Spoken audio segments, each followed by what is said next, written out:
When two warriors step into a cage, all belts are off and anything can happen. Recently at Bellator 286, the unthinkable happened and a fighter suffered a frightening injury laid bare for all to see. So stay tuned and don't go away, because Aaron Pico's coach frantically tried to pop his shoulder back into place at Bellator 286. First up, why did Aaron Pico's coach frantically try to pop his shoulder back into place at Bellator 286? You're about to find out. Recently at Bellator 286 at Long Beach Arena in Long Beach, California, Aaron Pico faced off against Jeremy Kennedy. But the match suddenly turned into a desperate attempt by Pico to stay in the fight after a nasty shoulder injury in the first round of their main card fight. During the fight, Pico was observed trying to fix his shoulder, and his coaching staff, including Greg Jackson and Brandon Gibson, immediately sprung into action to try and repair the injury. Jackson and Gibson pulled and played with Pico's arm and shoulder to try to get the 26-year-old Pico fully operational. Within seconds, though, a cageside doctor concluded that there was something seriously wrong with Pico's shoulder. The doctor could be overheard speculating that Pico had suffered a broken clavicle, and Pico could be heard disagreeing with the doctor, insisting that he could fight. However, after a brief back and forth, the doctor stood his ground,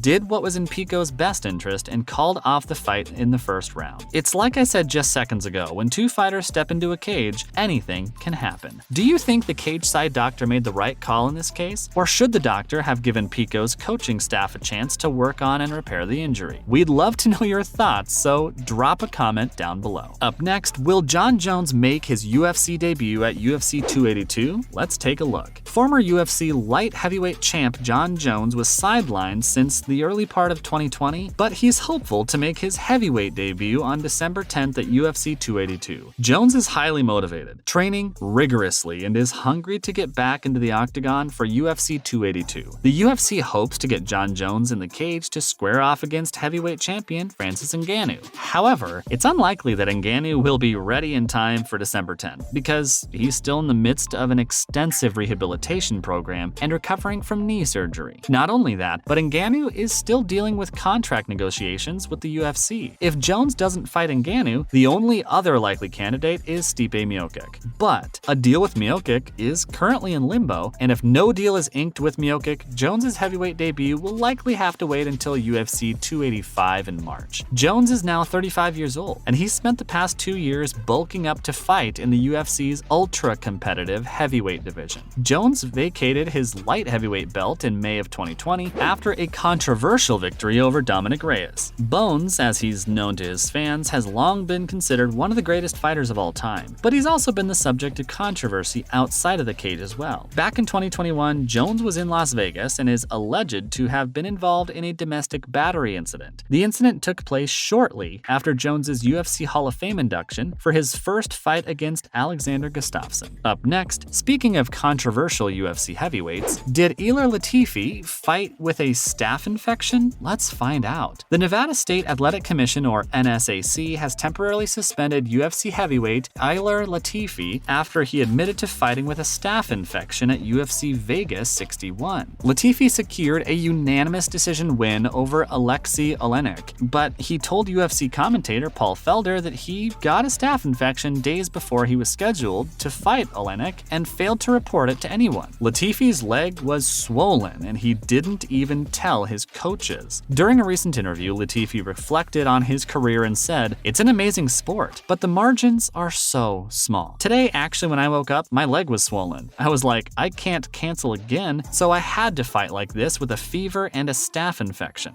But that's part of being a fighter." Of course, the NSAC failed to consider Latifi's intent or his courage and were quick to condemn his risky decision to fight with a staph infection and worse, not tell the UFC about it. According to the NSAC, the sledgehammer cannot return to competition until an agreement on an appropriate punishment is reached. Regardless, there's a good chance Latifi's time in the octagon has come to an end. Check out the comments he made in the same post-fight interview. Latifi candidly confessed, "This was my last fight of my contract. I turned 40 now, and I don't know what will happen after this. I wanted to say a special thanks to the UFC. It's been an amazing run. It's been some glorious fights and some ups and downs, but there's an end to every story. We'll see what happens after this." Stay tuned and don't go away, because we're about to bring you the latest combat sports news. Next up, are pay-per-view buys for UFC 280 trending off the charts? You're about to find out. UFC 280 is scheduled for October 22nd, 2022 at Etihad Arena in Abu Dhabi, and the pay-per-view buys for this event are literally exploding, thanks to the main event between former lightweight champion Charles Oliveira and contender Islam Makhachev. In UFC 280's co-main event, bantamweight champ Aljamain Sterling defends his title against former two-time division champ TJ Dillashaw. And get ready for Petr Yan to lock horns with Sugar Sean O'Malley. UFC President Dana White says, "This thing is trending off the charts already. It actually started on Saturday. My analytics guy hit me up and said, we are crushing this event on pre-buys on Saturday. How about that? You couldn't ask for a better main event. Two of the baddest dudes in the world in that weight class, in their prime, facing off for the title. You can order UFC 280 PPV through ESPN+.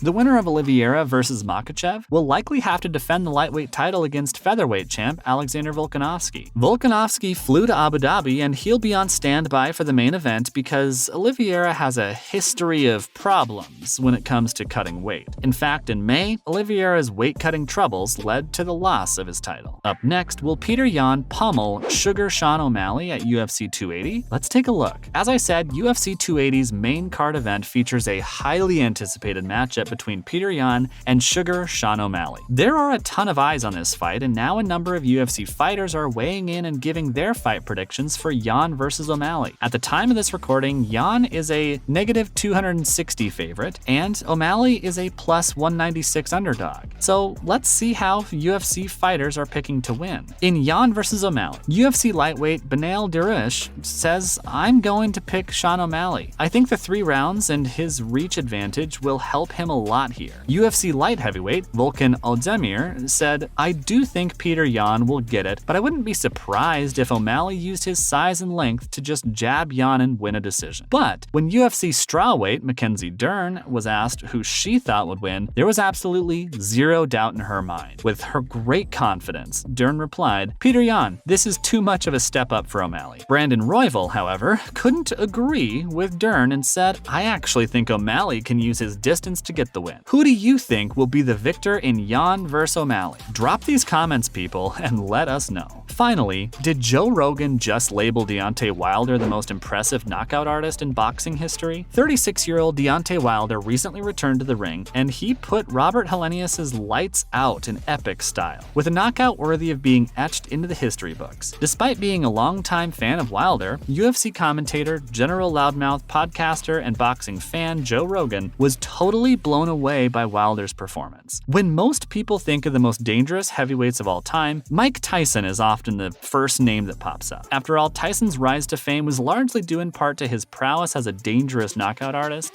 and not only that, but Tyson really seemed to enjoy himself while doing it. The reason Wilder's knockout against Helenius is considered so nasty and Tyson-esque is because of its aftermath. After being knocked out, Helenius's body stiffened, his eyes glazed over, and it was clear that he was no longer in Kansas anymore and transported far, far away to the land of Oz. Joe Rogan couldn't believe his eyes and said, "It's absolutely effing amazing the power that Wilder can generate. He's truly unlike anyone I've ever seen in the history of the heavyweight division. You can make no mistakes with this man." There have been many incredible KO artists in the history of boxing, but for my money, he's the most impressive. If you look at this punch, it wasn't even with full leverage, and his opponent instantly shut off. It's what the great Firas Zahabi calls the touch of death. Thankfully, Helenius is reporting that he's alright and didn't sustain any serious injuries. That's a wrap for this video, fight fans. Thank you for watching.